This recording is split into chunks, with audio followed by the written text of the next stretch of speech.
એક તરફ કુદરતી માવઠાનો માર તો બીજી તરફ સરકારી માર ખાવાનો વારો આવતા છોટાઉદેપુરના ખેડૂતોને રડવાનો વારો આવ્યો। કૃષિ વૈવિધ્યકરણ યોજના અંતર્ગત આપેલું મકાઈનું સડેલું અને ગુણવત્તાવિહીન બિયારણનું વાવેતર કરતા ફેલ ગયું। કૃષિ વૈવિધ્યકરણ યોજના દ્વારા ખેડૂતોને મકાઈનું બિયારણ, દવાની કીટ 500 રૂપિયામાં આપવામાં આવી હતી, જેને લઈ ખેડૂતોએ ઓનલાઈન અરજી કરી હતી। જે બાદ છોટાઉદેપુરના લગભગ 1000થી વધુ ખેડૂતોએ સરકારી લાભ મેળવ્યો હતો। ખેડૂતોએ પોતાના ખેતરમાં હોંશે મકાઈની વાવણી કરી નાખી।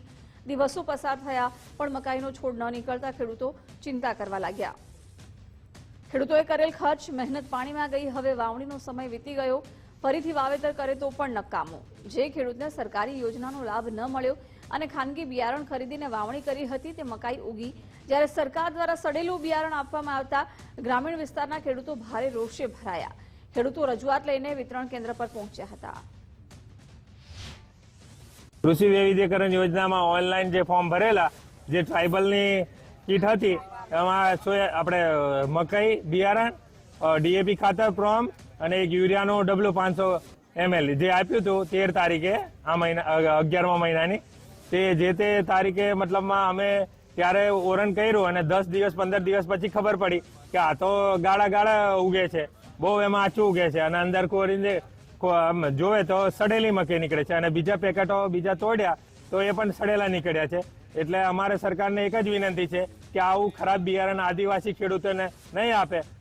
રવિ પાકની અંદર જે બિયારો આપવામાં આવેલો આપણે અહીંયા ટ્રાઇબલ ઓફિસમાંથી, એ બિયારણ ટામેટાનું બિયારું, રીંગણ, ડીએપી ખાતર અને 2 મકાઈના અને નેનો યુરિયા બધું જોડે આપવાનું 500 રૂપિયા લીધેલા।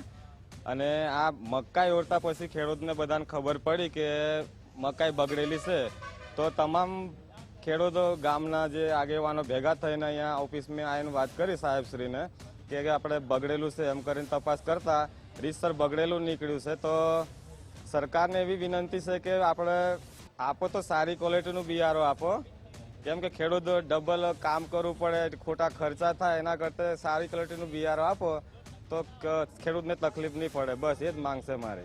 અને આ લોકોએ એવી બાહેધરી આપી કે અમે બીજું બિયારણ આપીશું, જે બદલીને બીજું બિયારણ આપીશું। તો આ બીજું બિયારણ આપવાનો મતલબ શું? બીજું બિયારણ આપવાનો મતલબ એ થયો કે જે પહેલાનું જે બિયારણ હતું એ નકલી હતું, અને જો ફરી આ બિયારણ આપે છે, એ બિયારણ ફરી આ ખેડૂત વાવણી કરવા જશે અને નહીં ઉગે તો એનું શું ગેરંટી? જે ખેડૂત હમણાં કમોસમી વરસાદના લીધે ઘણી તકલીફો વેઠી છે, સરકારે તો રાહત પેકેજ જાહેર કરી દીધું છે, પરંતુ ફરીને ફરી આવી રીતે ખેડૂત નુકસાની ભોગવશે તો ખેડૂત ક્યાંથી ઉપર આવશે? જે ખેડૂતોનો ઇસ્યુ છે મકાઈનો, એ લોકોને નવું મટીરિયલ અમે રિસોલ્વ કરી આપીએ છીએ। એક જર્મિનેશનનો થોડો ઇસ્યુ છે અને અમુક થોડુંક કન્ટેન્ટ થોડુંક રફ આવ્યું છે, ઇસ્યુ વધારે જર્મિનેશનનો છે। આના માટે ચોક્કસ કારણ તમારી જે કંપની છે બરાબર, એમના થ્રુ તમને મળશે સમથિંગ આરએસ કીટ વિતરણ કર્યું। એટલે આપણે જે ટ્રાઇબલમાં કીટ વિતરણ થયેલું હતું મકાઈનું, એમાં જે ખેડૂતની ફરિયાદ હતી એના આધારે અમે અહીંયા જીએટીએલ ડેપો પર અત્યારે આવ્યા છીએ। તો ખેડૂતોએ જે બિયારણ અમને પાછું આપેલું છે અહીંયા જીએટીએલ ડેપોમાં, કે જે એમને ત્યાં ખેડૂતની ફરિયાદ છે કે જેમાં ઉગાવો નથી બરાબર, એમાંથી અમે ટેસ્ટિંગ માટે એઝ એ એગ્રીકલ્ચર ઓફિસર તરીકે હું સેમ્પલ લઉં છું અને એનું જે પણ રિઝલ્ટ આવશે એ પ્રમાણે એના પર જે તે કાર્યવાહી કરવાની હશે એ થશે બરાબર। એના માટે અમે અહીંયા આવ્યા છીએ।